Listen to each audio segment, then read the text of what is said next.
Memories of your first match with Dan Severn, and do you feel that he's overrated? I don't know about overrated. You know, I mean, he did win the Ultimate, and he did, fight, and he just stepped in the Octagon, and he did well. So overrated, I'm not a critic, and I'm not going to say he's overrated or not overrated. I think that his personality gets him into a lot of trouble, just like it did in WWF. You know, you got to be more accepted to learning things, and keep an open mind, and not think that your way is the only way. And he had said some things, maybe not on purpose, but they came out wrong. Because, like I said, maybe people just take him wrong. Right. But he does say some things, and he said some things in a press conference one time, and he got up and walked out, and just kind of irritated me, pissed me off, and that was the first fight. At the end of the match, he pulled me and said, "Hey, I didn't mean anything by that. I just didn't want to be in the room and this and that." And I said, "Okay, I understand, no problem." But I guess since then it hasn't gotten any easier with him, so I don't know. Memories of your fight with Oleg?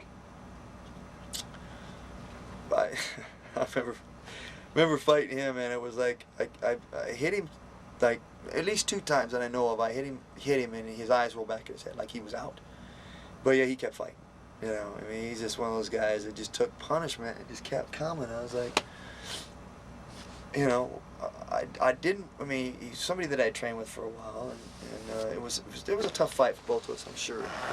I felt like if I went for a submission hold, he wouldn't tap out, and then one, either break mine or I'd break his, and that's not neither one of us needed, because we needed to make money. Right. So I thought the best way to go was try and knock him out, and that's what we did. We threw down and banged around. Thoughts on your rematch with Dan Severn, and do you think it really hurt UFC? Yeah, absolutely. I think that the rematch, because it was a built fight, and it should have been a better fight. It really should have. Unfortunately for me, I had a couple of injuries, and I couldn't attack.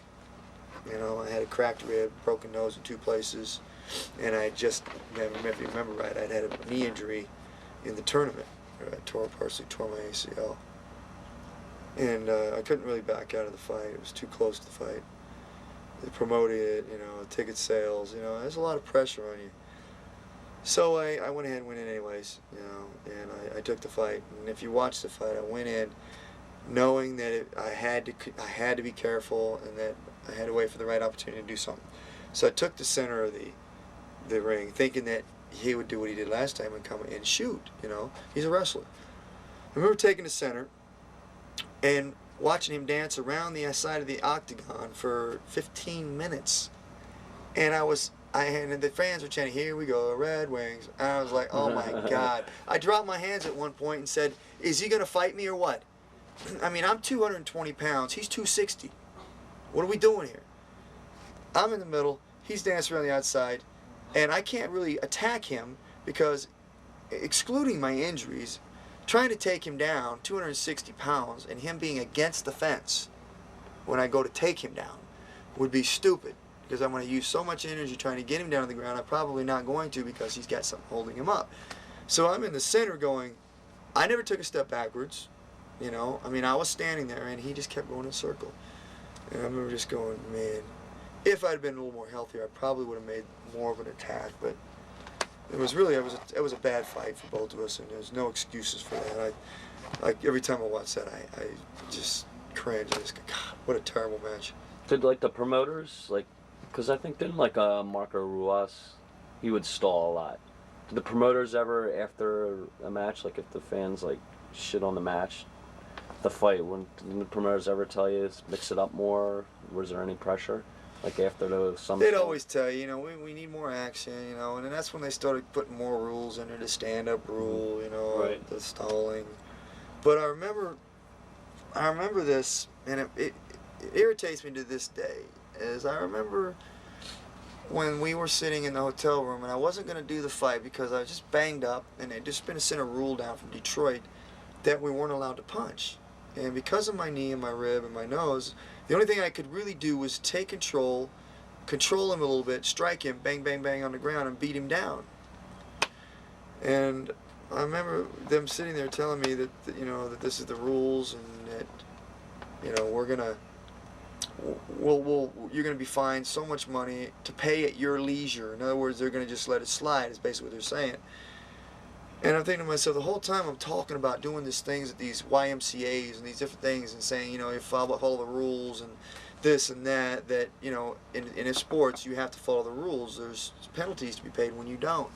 And this the week before that, these guys in Canada just got arrested for doing a no-holds-barred fight. And I'm thinking to myself, I do not want to be on the cover of someone's squash the UFC campaign and my picture being plastered on there because I broke the rules. And I wasn't sure how it was going to turn out. I just knew prior to that guys got arrested in Canada.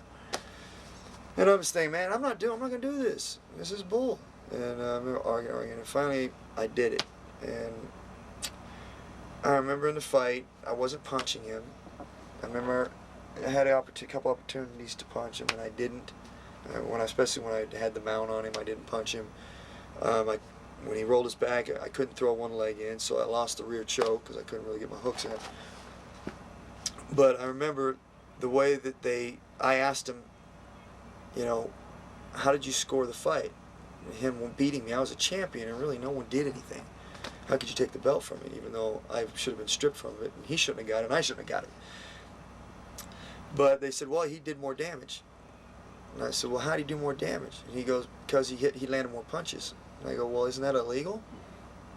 And it was like, they him-hawed around and skated the issue. But he won that fight because he cut me over the eye from a punch, which is illegal. Right. I didn't throw one punch in that fight because it was illegal. And he won the fight because he landed the punch and it cut me. I was like, okay, wait a minute, how does this work? You're going to award my belt to somebody who just cheated. Right. That's So, makes sense. Like, you talked about the Canada, the outlaw group and stuff. Is there like a whole culture of like a fight club? Does that exist? Is there like a lot of underground fights these days? yeah, there's a lot of dungeon fights and gym fights. Have you ever seen or? No. Whatever, Yeah. if that's what they want to do. I don't really want to rain on anybody's parade, if they do it and no one's getting killed and everybody's consenting, so be it.